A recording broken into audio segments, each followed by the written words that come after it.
I almost killed the son of a gun in Japan one night. Hey guys, my name is James Walsh, and you are listening to the Wrestling Epicenter here on YouTube. I want to thank you for finding us. Please do me a favor and click that subscribe button and the notifications bell. And if you get the chance on this video, click the like button. If you do, it'll turn blue. Check it out. Also, check out WrestlingEpicenter.com for all this great content available in MP3 format, our online store that'll keep us going free and clear, daily news updates, as well as all the information from the history of professional wrestling you could possibly ever want. Check out WrestlingEpicenter.com online right now. Without any delay, let's get to your interview here on the Wrestling Epicenter. They're just like the little brother that didn't really bug them. WCW was the guy who occasionally stole their girlfriend every once in a while. Well, joining us on the line right now, we kind of just got off the line. And by the way, Scott Norton's with us. Scott Norton, are you with us? Yes, I am. All right, Scott Flash Norton is with us. We're glad to have you on the show. And before I forget, we just had a younger wrestler named Kevin Thorne. And he says that he wanted me to say hello to you, and he actually gave you a plug for your house. He told us all to pitch in so we can all have a little, so we can all buy the house. So just to let everybody know that he was looking out for you. That's appreciated. Oh, man. Well, it's great to have you on the show. It's great to have you on. Now, we mentioned the house a little earlier. What's going on with the house on eBay, and where is it located? Okay, I live in Atlanta, Georgia, and actually Roswell, Georgia, and we decided to put it on eBay. We're just, it's time to move on, and basically, I'm not sure if you're aware of this, my dad was diagnosed with prostate cancer 2 years ago, and all the treatments went really well, but then it came back strong, and it spread in a lot of certain areas of his body, and it's crunch time, basically, and so I got to get up there and spend some time with him, and, so we're just going to move on. Oh, man. Well, I'm sorry to hear that about your dad. That's kind of a... Well, it's hard to deal with, but I tell you what, the guy's, he's one solid, tough guy. I mean, I've always been proud of him as far as being a hard-working man and a guy that always stood up for what was right and, did the right thing. But, my gosh, this guy, it ain't for me. It's just, he's one solid, tough guy, and I'm pretty proud of him. Oh, man. Well, we wish you the best of luck. We'll keep him in our thoughts and prayers, and we'll keep plugging away on the sale of the house front. Absolutely. Now, bringing it back to wrestling and maybe more upbeat subject, we saw a picture of you on the MySpace page. We're actually on our wrestle booking site. We're affiliated with Buff Bagwell, and we saw that you guys paired up recently. Vicious and Deliscious got back together for a signing. How did you enjoy getting back together with Buff? It was awesome. It was long overdue, and we had a great time. The signing mania was awesome, and we're actually going to do a press release within the next week here, and we're going to start working in the ring together again, so it's going to be going well. Really? You guys are going to be back together? Yeah, the response was just unbelievable. It was actually one of the, seeing the guys for one, a lot of guys that I haven't seen in quite some time was wonderful, but, me and Bagwell, people liked it, and the guy's out of hand. I mean, he's just, he's buff and he's stuff, and, we basically didn't get finished what we started because, Marcus broke his neck, no pun intended there, but, and then, by the time he got back, the office went just different directions, but no, we had a good response to it, and we're looking forward to getting back. Now, you guys really were pretty hot there for a while. When you guys first came up with the name Vicious and Deliscious, first of all, it seemed like maybe the company didn't really get behind the name as much because they didn't always say it. They always kind of said Buff Bagwell and Scott Norton, but I thought it was in all the video games, though. Yes, it was, yes.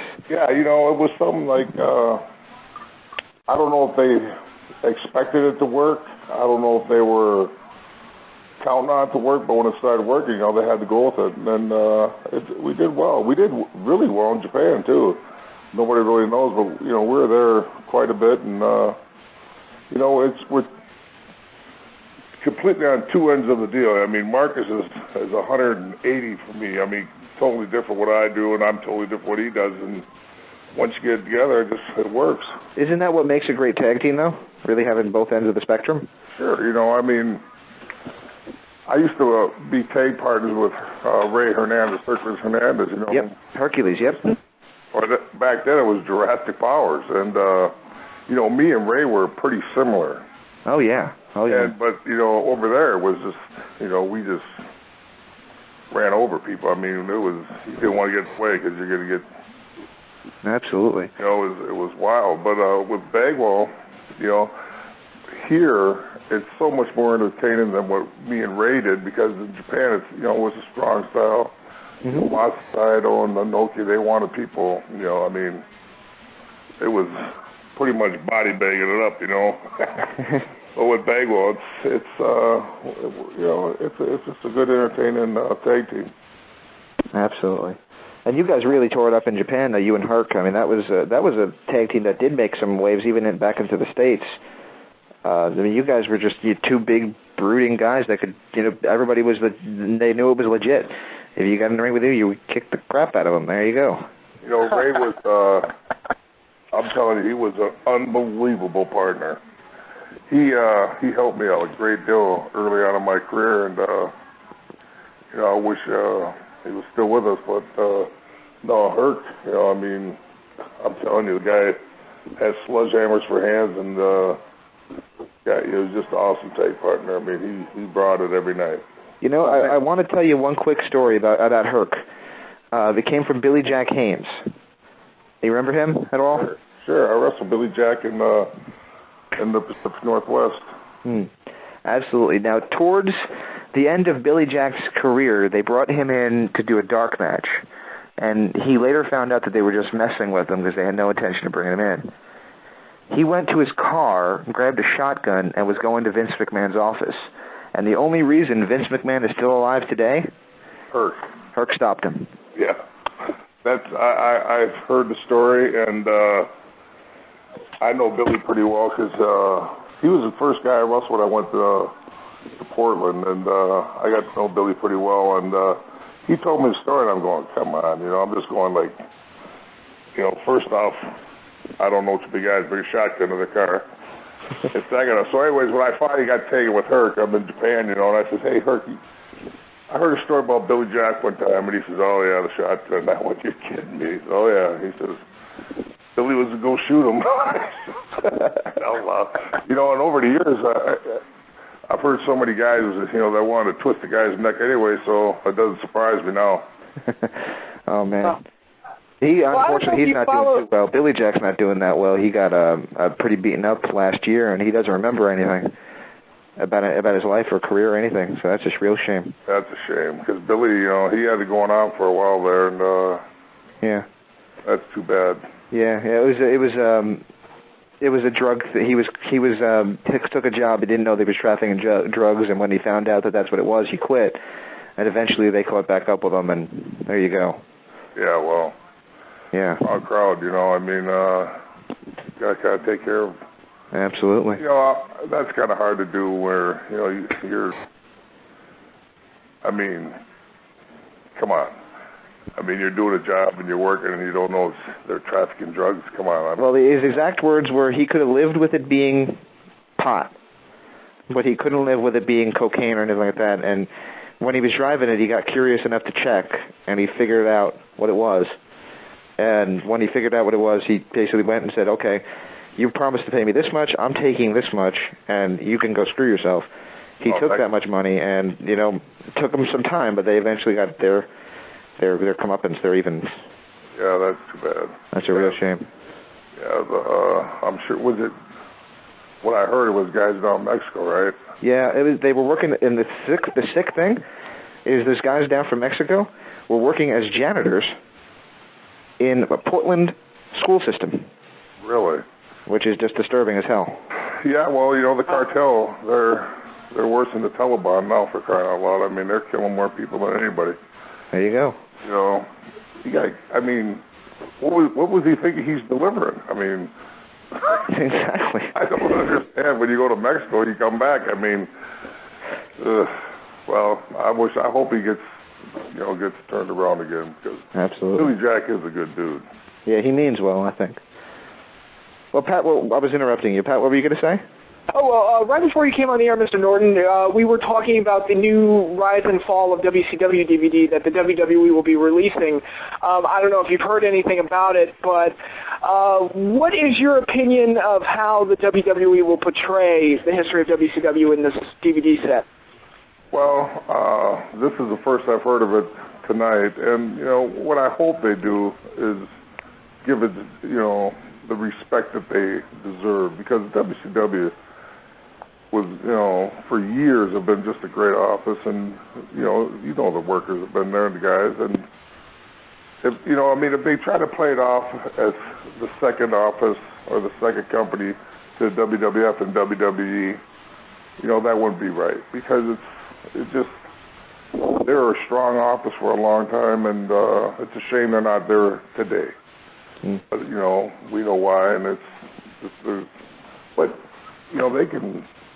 they can definitely do something with it. And, the NWO, the Four Horsemen, Flair, you can just keep going on and on and on.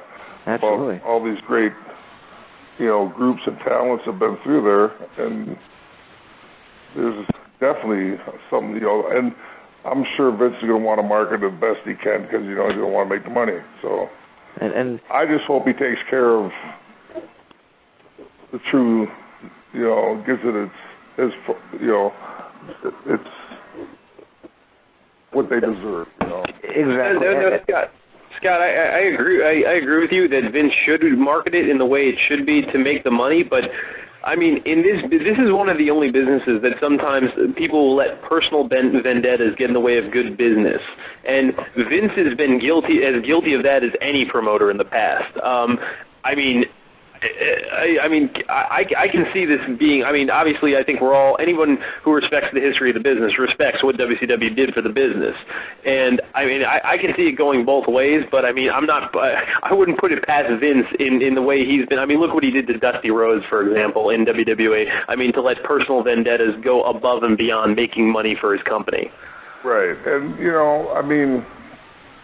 that's a fault of his. And if he's going to let that cloud his the best interest for as far as what he could do, okay, why did he purchase the WCW and then, cut the legs off it and, basically throw it away? And exactly. This gigantic library with, okay, what's the guy's name, the old announcer, was it Kelly? Giovanni? Excuse me? Kevin Kelly? Kevin Kelly? No, not Kevin Kelly. Kelly's from, not Kelly, from Bauer. What was that old-time announcer? It was just, like Mean Gene was with the AWA. Gordon Sully? Gordon Sully. There we go. All the great matches that he broadcast and did, just the history of the WCW. When I first started watching this with my friend, Hawk, and the Road Warriors went in. Crying out loud, it was just awesome. So, you can't take that away from it.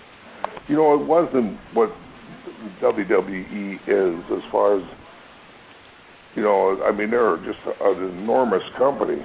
But it was great wrestling. Right next to them. Yeah. There was a great mix. There's so much great stuff on there, and they've done their NWO disc, but there's so much even more with that. Because when you think about what the NWO, seriously, and you can still knock it out. But look what you got with the NWO. The history with the Four Horsemen and the history with Sting, with Luger. Those guys, and Arn Anderson. Goldberg. You just keep going on.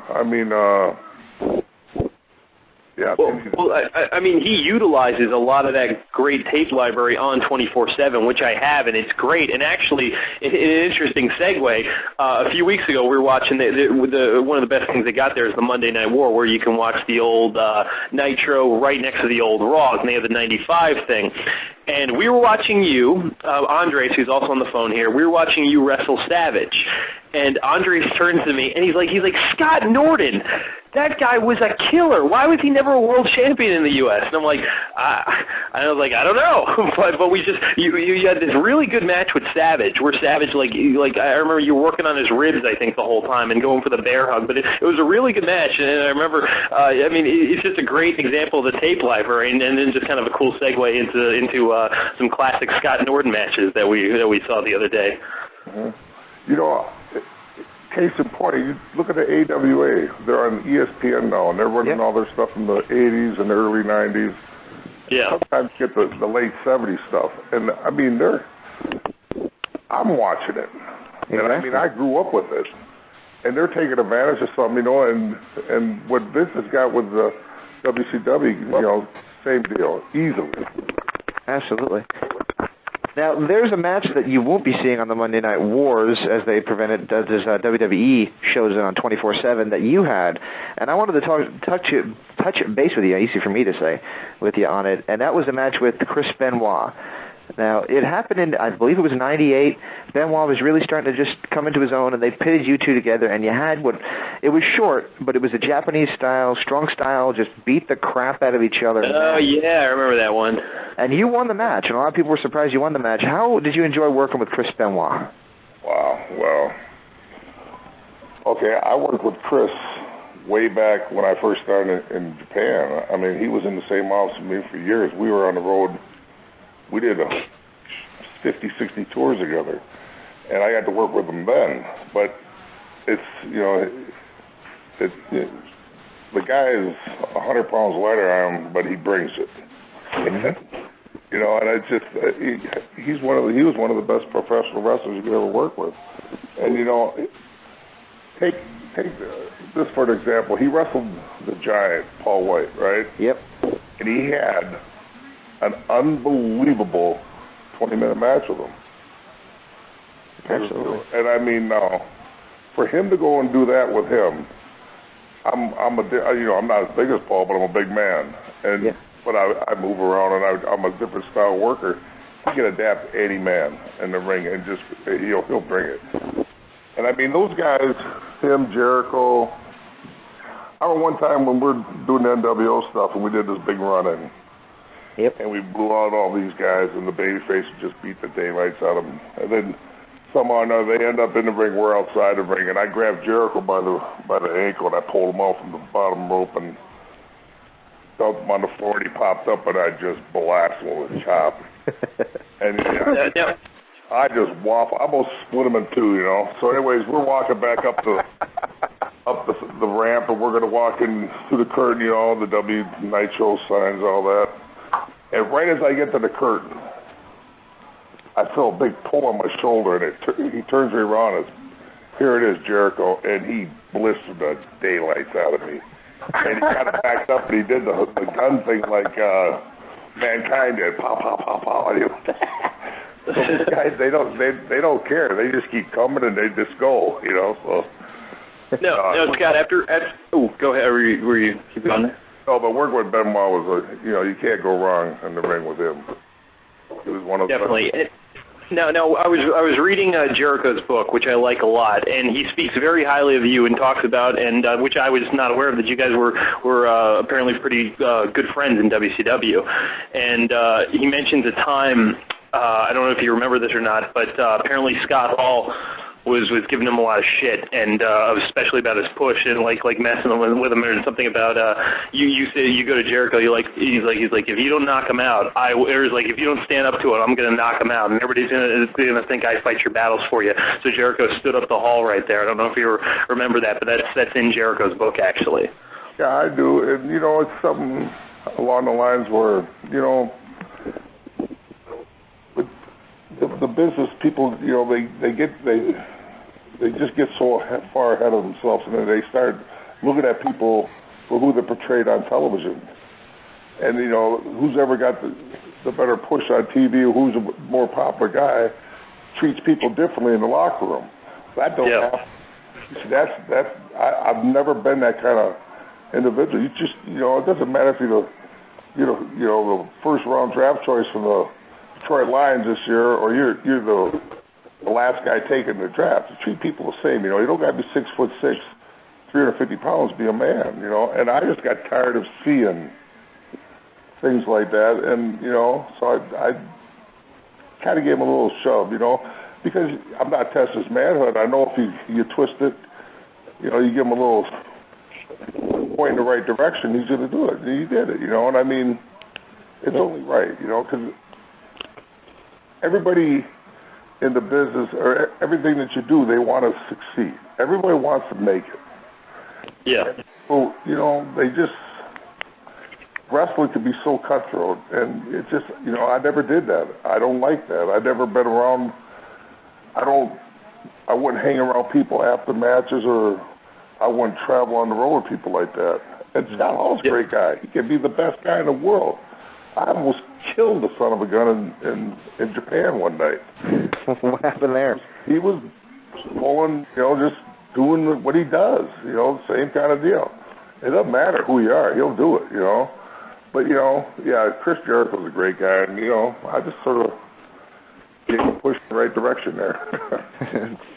Well, he's clearly he's taken that and done quite well with himself, and I'd say. Oh, but he's a great, you know, he's a hell of a talent too, and I mean, yep. He knows which way it's going. You know, he knows how to get it done.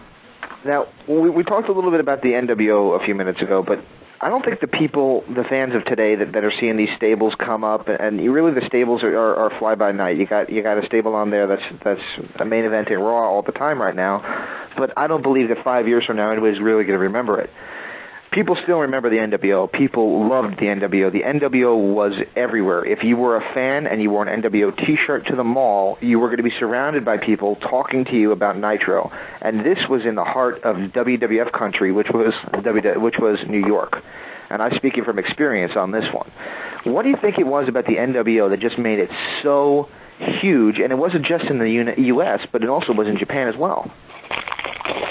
Well, to be honest with you, just I think Nitro made it that huge. Just the opportunity to put it. We were going to shows. We were running to, you know, big shows every week, and they just got the exposure out there when Hogan turned heel, and we got him under there. And then we just put this group of guys together, and then it was just cool. It was a good name, and it was. I can't explain it. I mean, we had a good group of guys, and it was just Eric Bischoff would let us do whatever it took. He wanted. It didn't matter if we wanted to do it. He'd let us do it. And I mean, they used to destroy rental cars in the back. They never even made it to TV. It just, I mean, he would do anything it took, let us do whatever we wanted to get over, and it just, you know, it took off, and we ran with it. No, how did you get added? Sorry, go ahead. Pardon me? Okay, I was going to say, how did you get added to the NWO? Because you weren't one of the original members, but eventually they did add you in, with great results, obviously. But how did you come? It was Hall. Hall got you in. Oh, wow, there you go. You know, full circle. At DDP's Christmas party. At DDP's Christmas party, really? Yeah, and you know, they used to call me Rhino as a nickname, and you know, they needed some, you know, somebody to do a little muscle work and hammer on some guys. So that's basically how it worked, you know. And they just, you know, picked and choose us as we went. And when they first did it, I said, "All right." I didn't really believe it, you know, when he said it, but it worked out. And you know, you earlier you said it was big in Japan. I remember when I went, and that's another reason they put me there, is because of my exposure in Japan, and I was going to bring it to Japan and get the Japanese guys involved. But when I got to Japan, usually, you know, back then there'd be some reporters and a few people at the airport for you every once in a while. When I went in there, it was my first time as the NWO guy. The airport was packed. And I'm going, what the heck? They got the NWO shirts on. It's just crazy. Wow. Get to the hotel, the lobby's full, and I'm just going, this is really something. I mean, you know, it caught me by surprise, you know, because you did have a lot of attention there. There were a lot of fans that would follow you around and keep track of you. So the next day, I check it out of the Keo Plaza, and I go downstairs, the lobby's full. Well, it's 2 o'clock in the afternoon, and I come walking through, and I'm, we hop on the bus. We got a nice touring bus. We're going to shoot. And I look at the touring bus, and they got it painted nWo for life on the side, and all of our pictures around in there. And I went, my God, they painted the bus. And I mean, it just took off from there. And over there, they sold diesel trucks, loads of merchandise at the Dome shows and the big shows at Budokan, and it was just the merchandise, and it was huge over there. So that it just took off. I mean, it was cool, I guess. I don't know, just a bunch of guys. No, I got to ask you, as a big rock fan, I got to ask you this question. Your theme song over there, Winner Takes All, was awesome, but I can never figure out who that is singing. You have any idea? Yeah, it's Sammy Hagar. I thought it was Sammy. Jesus, I feel like such a schmuck asking that now. That's from the movie Over the Top. What is wrong with me? Jesus. I don't know. You are a schmuck. 20 years, brother. Sly Stallone arm wrestling movie? Yeah. Movie Over the Now, Top. Scott, I have a question to kind of piggyback off the nWo questions here. Now, obviously, I think we're pretty much all in agreement of what a great phenomenon the nWo was for quite some time. Did you ever feel that the nWo maybe went on a little too long? No, I think it should have never left. I mean, okay, Sinomania, right? Right. If you just, this Sinomania is where we didn't sell our pictures. They charge a flat fee to come through, they take pictures, and then they bring memorabilia and you sign it. Right. My God, I was signing stuff, and I mean, I was just the middle guy.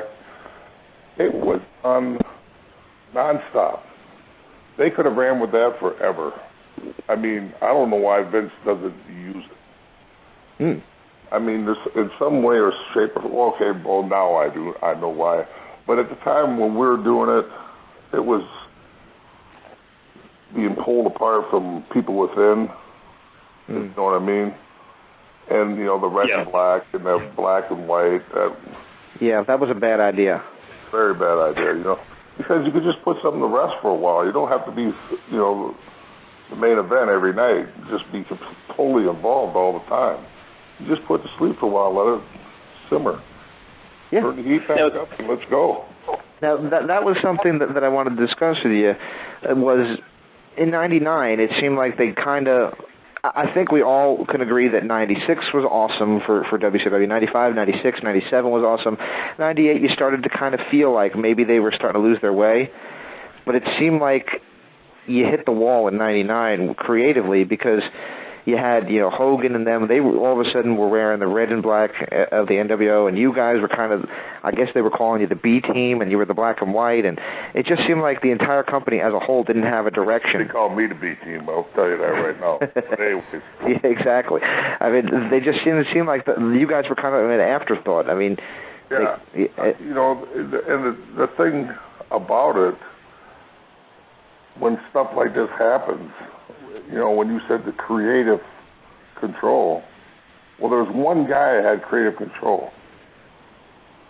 Who's that? I remember Eric Bischoff he lived here in Atlanta, I lived in Atlanta. And every time we traveled to Monday Nitros, I'd fly in a private jet with Eric, with the Steiners, Bagwell, Lex. It was just awesome. And Eric took great care of us. So anyways, one night on a Monday, one day, we're flying to a Monday Nitro, and he gave me about 20 pieces of paper stapled together, and he says, "This is a show tonight." He says, "Take a look at it." So I'm paging through, and I'm going, yeah. And I thought he was, I don't know what he was trying to point his good to, and I'm reading. I'm going, yeah, this looks good. If he's asking my opinion, I don't know. And I says, okay, here. And he says, you remember what you just seen there? He says, none of it will happen tonight. Meaning that they worked on this all week long. They get the Nitro 2 o'clock in the afternoon, and by 8 o'clock that night, they had a whole different, complete show. And it used to, it was just ridiculous. Why was that? Would people never want to do what they had written, or what? Oh, you got one guy that's got all the control. Hogan? Are we talking about Hogan or Bischoff or? Talking about Hogan. Huh. Yeah, that's what I figured. You know, and he didn't like it. It wasn't going to happen. And then it trickled down from there. I mean, so it just... Yeah. It was out of their hands, you know. Just the company started... How did you get along with Hogan? Great. I've always got along with Hogan great. See, I don't, you know, he treats me right, I treat him right. I've never had any issues with him. Mm-hmm. You know, I mean, did I know what I know now then? No. But, you know, he was always cool with me. Now, you guys have a common thread, is that you're both former IWGP champions. Right. That had to be an awesome, I mean, you did it twice, I believe. Right. That has to be an honor, an absolute honor to hold that belt. And you actually held it in WCW, didn't they? They let you bring it to the ring sometimes, occasionally? Well, you see, that was the problem with what was going on with Eric in in New Japan with NWO in Japan and Massasato. They had an agreement, you know. They put the belt on me, I would be their champion, and I'd be working it on Monday Nitros. Right. Well, Kevin Sullivan didn't see it that way. Hogan didn't see it that way.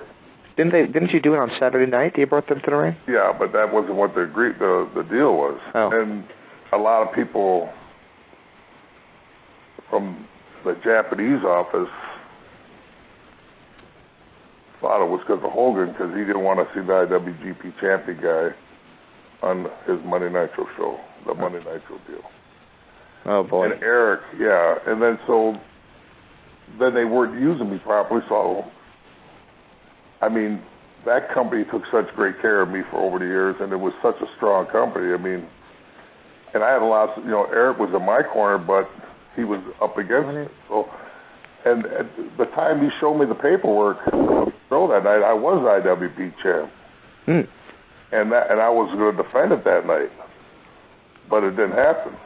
So, and, you know, it's just the way it works, you know. And, I mean, there's a reason why they bring 150 guys to Nitro, 130 wrestlers, you know, because they don't know what the hell they're going to do. That's a good point. You know, we always talked about how big their roster was. It was nice to actually have it explained to us why that is. Well, everybody was there. Some guys that weren't on TV for 2 years. Yeah. So, yeah. It's like Lanny Poffo. Well, he had a special deal. I mean... Yeah. Now, I want to switch gears a little bit, but ask something that I thought was really interesting.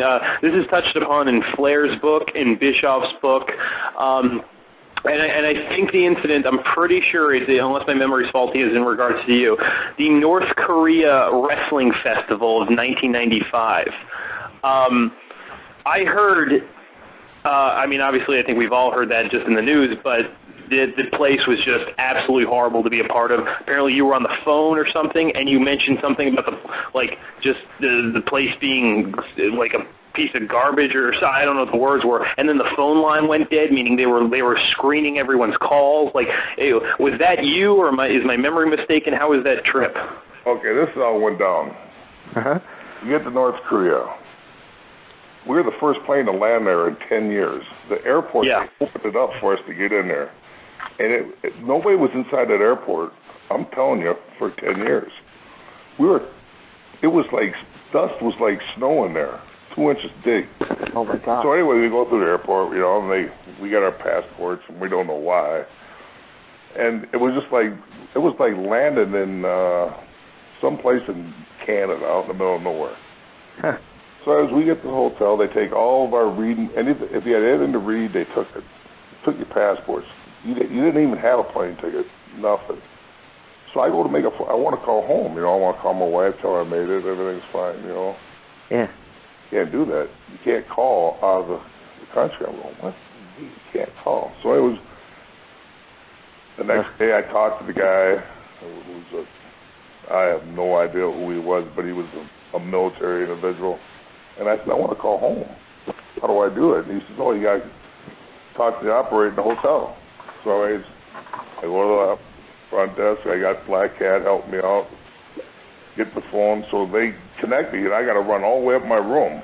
By the time I get to my room, call my wife at $17 a minute, and it was like 5 minutes, and then the phone, the call wouldn't go through.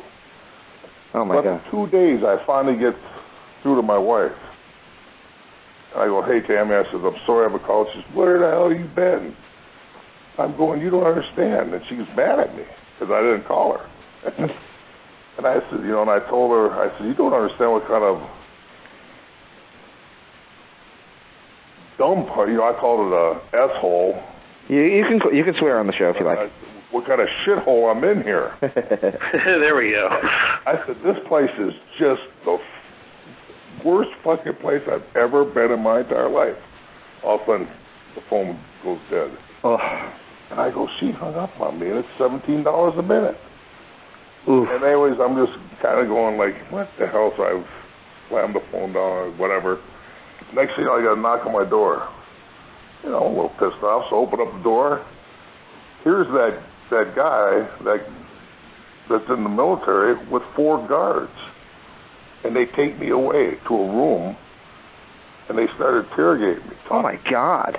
The guy sits down, and he goes, what don't you like about North Korea? I go, what do you mean?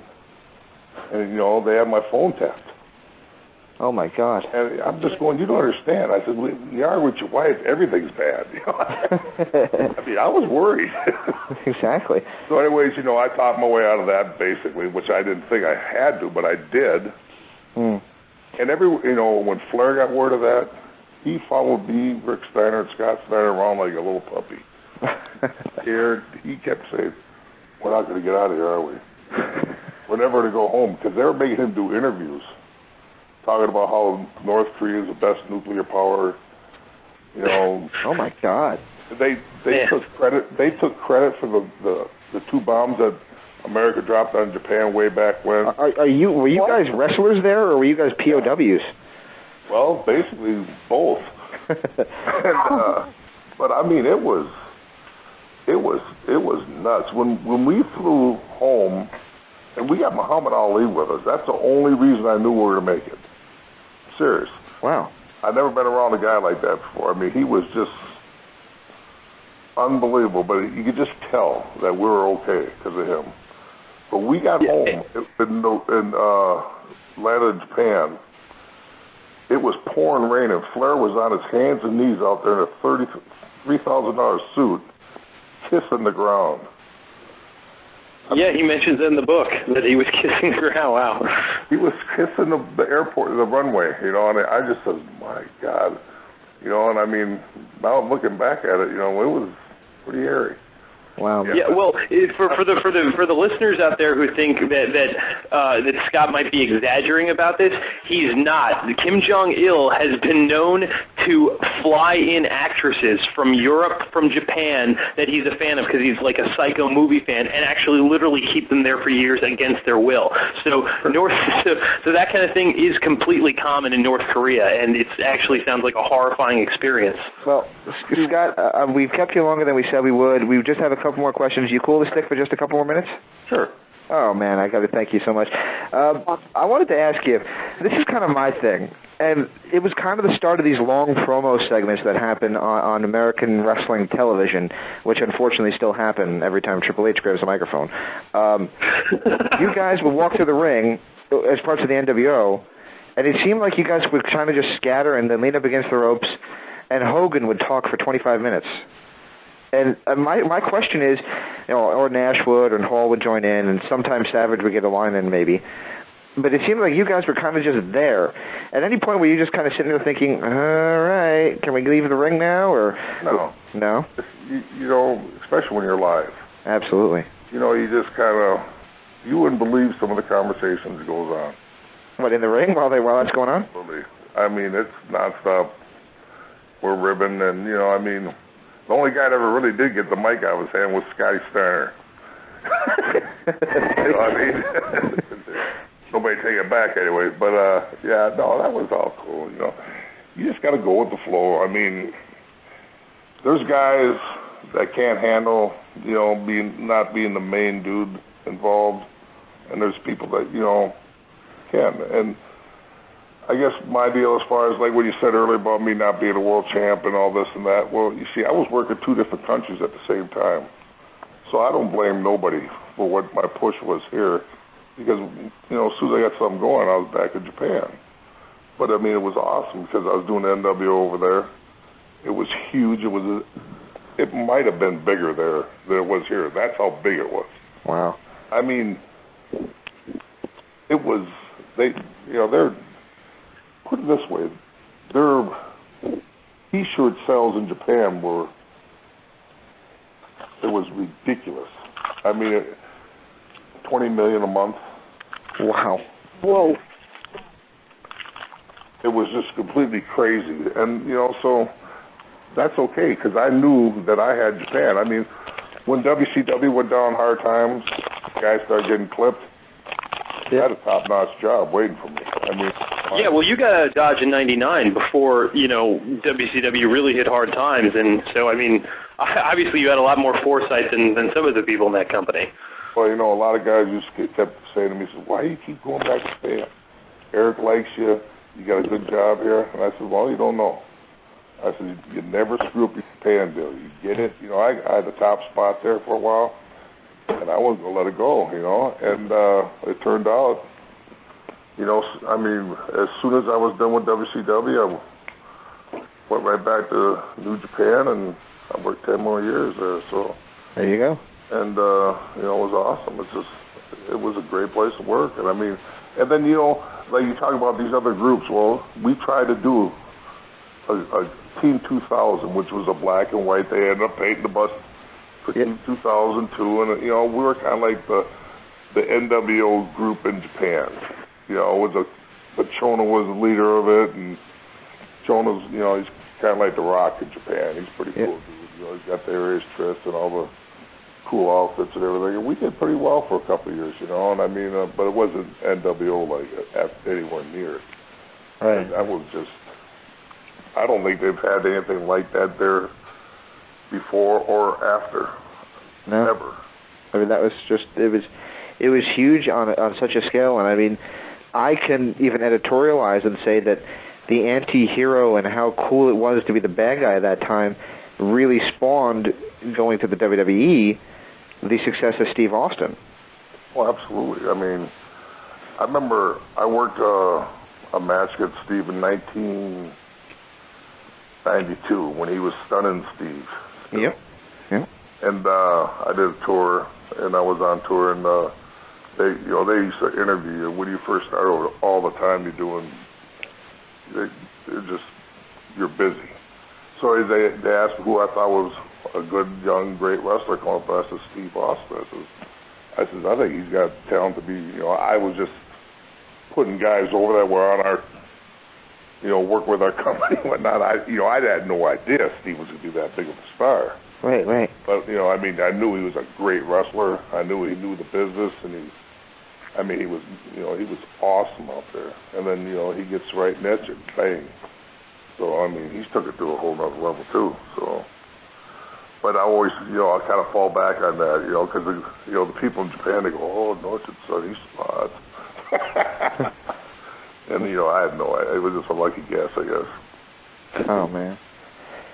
Wow. Well, I can't thank you enough for stepping in and joining us. We still have a couple more questions to run by you, but were you surprised to see the way WCW just ultimately ended? I know you got out of Dodge, but were you surprised that WCW actually folded, or did you think that there would always be a way that it would survive, at least on a smaller scale? I always thought it would survive because, you know, there were some pretty lean years back in the, you know, in the 80s and early 90s, 70s, and you know, early 90s, exactly. You know, and I mean, they always seem to stay, you know, they're in the game anyways. But yeah, it was. I had no idea. You know, I never thought that Turner would let it go, and I never thought he wouldn't be, you know. So what do you think of the American wrestling scene now that there's basically, except for TNA, there's nobody even on the horizon for WWE? Well, that's the way he wants it. You know, I don't know if I should share this with you or not, but I'm gonna. All right. Okay, Vince Sr., when he started working, when he was doing his thing, he never stepped on nobody's toes. He never stepped in Vern Gagne's territory. He never went down to Crockett's territory. He had his area and he stuck to it. And that's the way it was. And then, you know, Vince Sr. passed away. Now, this is from people that are, I mean, these people that told me this story are it's true. So Vince Jr. takes over. And, I mean, a few days after his dad dies, he calls up, you know, Vern Gagne. He's talking to Vern. He says, hey, Vern, you know, how's, you know, blah, blah, blah, and everything. He says, I'm just calling to let you know I'm going to put you out of business. Huh. Same thing with Crockett. Did the same thing with other people, other territories. And he did it. He went and put these people out of business. He started going crossing the lines that he was not supposed to do. Yep. Seriously, this is the truth. But he did that, and look what he's done. I mean, he's put there used to be territories in Oklahoma, Kansas City, St. Louis, Texas, absolutely, Missouri, Arkansas, Portland, Washington. There was just territories you could go work. They're all gone. They're all gone. Absolutely. They're all gone because he wants them gone. Yep. In the Pacific Northwest, Portland, old man Owens there. Yeah, Don Owens. There you go. Don Owens had it going on. Saturday Night Live TV, well, it was tape delay TV. Yep. And they pounded that poor guy. He wouldn't budge. He just, you know, he just didn't pay the guys as much because it wasn't bringing in as much, and they knew it. But they could go there, they could work every night. It was awesome territory.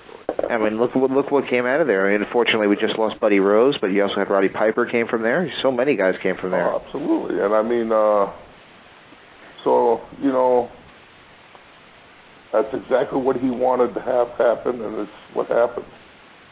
Yeah. Now, the obvious question is, following your departure from WCW, and obviously you've been working in Japan, but have you ever been approached to join the WWE? Yes, one time, back in probably 93. 93. Tammy, shut the fuck up. What was that? Hear me? Uh-oh. God damn. Dog? Yeah, the dog. Oh, yeah, we got one of those in the back. Anyways. At least you're not talking to us. I think that's why we all kind of took a step back. I was in between a Japan deal, and I went. Vince flew me in, met with him, had the meet and everything.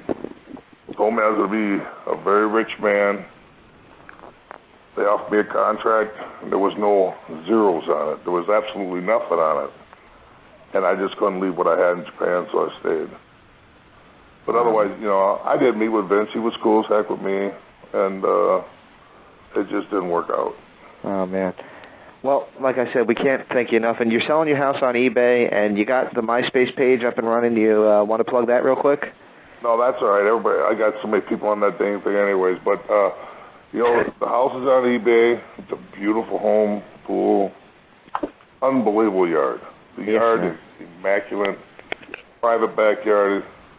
When people see it on eBay, though, yeah, it's a nice house. So unfortunately, you're trying to do it in a market that's really not the hottest. But you know, I got to get going. I need to get up to Minnesota, spend some time with my dad, and we're to move to Nashville. Yep. Close to my wife's parents, and you know, we're just gonna take advantage of time. But you know, it is a bad time to sell a house, but you know, if you got a good property, I think it will take care of itself. All right, man. Well, do you mind if we give you just a couple last little things here? Okay. What they're called are word associations, and if you have a one-word answer, that's cool. If you want to tell a story, we welcome that as well. Let's do it. Let's do it. How about Conan?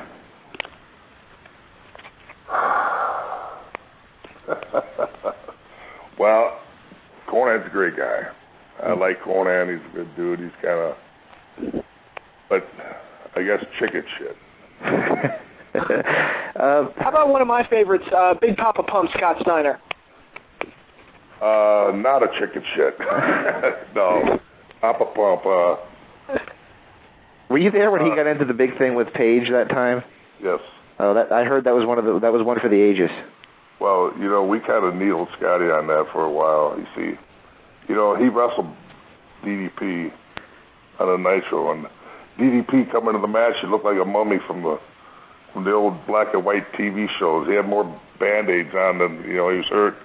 Ribs, knee, back, elbow, shoulder. And the boys kind of needled Scotty into that one. But, yeah Scotty, that's not a good idea. I hate to give you a downer, but how about somebody we lost a few years ago? I know he's a partner of yours in the NWO, Brian Adams. Oh, what a great friend. What a wonderful guy, man. Yeah. And I saw you. We just reconnected with his wife, and jeez. Brian was just a great guy, man. One of the guys you really call a friend in the business, because he was just solid friend. Oh, man. Let's see. How about the guy who I assume it was probably your relationship with him from the AWA that helped you get into WCW, of course, the New Japan deal as well. Probably helped you get in there because I know he had a relationship with New Japan. How about Eric Bischoff? Oh, great friend. Eric's, a lot of people gave Eric a bad rap. He wanted us all to be successful, to enjoy the business, and he gave a lot of guys opportunities that nobody wouldn't. Eric's a good man. Absolutely. And you do. How about Bill Goldberg? What was that again? So was that, sir? Eric, when I started AWA, he was there. Oh, yeah, but we do know our stuff. We've been here 7 years. 7 years we've been doing this insane little Wednesday night show. What was that last one? Bill Goldberg. Bill Goldberg. Let's see. Bill's a big star, man. He knows it. Ah, that's the problem. But I guess what kind of worked against Bill is that I got Jericho so damn stand up for himself, huh? Oh, you were in that one as well, or? Well, I'm sure that it kind of lasted over. I mean, he was very confident by the time he ran into him, huh? It's a shame that and that's the strangest. I don't know. That could be just another example of WCW, but they were building towards a TV feud and never happened. They did it on TV and they never actually had the match, and there you go. I remember one time. We used to watch WWE in the locker room from Nitro just to see Gilbert come out, right? Yeah. And I mean, we would be on the freaking. It was just funny. Right. And I mean, and Goldberg would just go nuts. And something happened where Jericho said something about Bill throwing punches weren't very good. And my God, did Bill get pissed.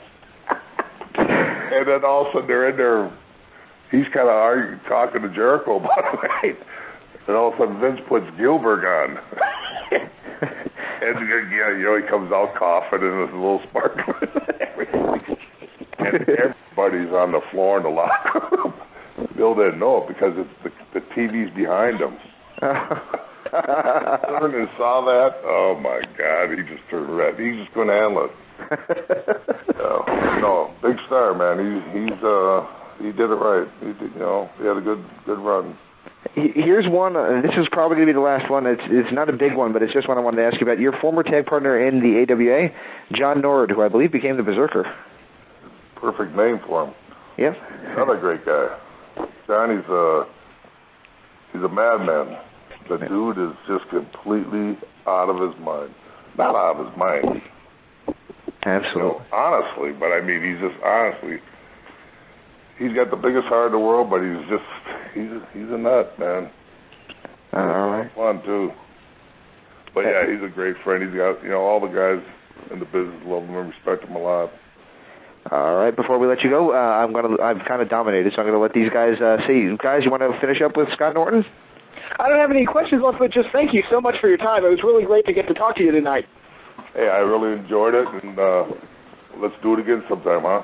hey, if there's ever anything you want to promote, if there's ever any time you just want to come on and tell a story or whatever, you're always welcome. We'd love to have you. Well, I got a ton of them, believe me. All right. Hey, maybe you should think about doing a book. Well, we are thinking about doing it, but I'm going to wait till I'm done. I'm still going to turn a few pages over there in Japan, so break up more windows. But yeah, we're thinking about it. Excellent.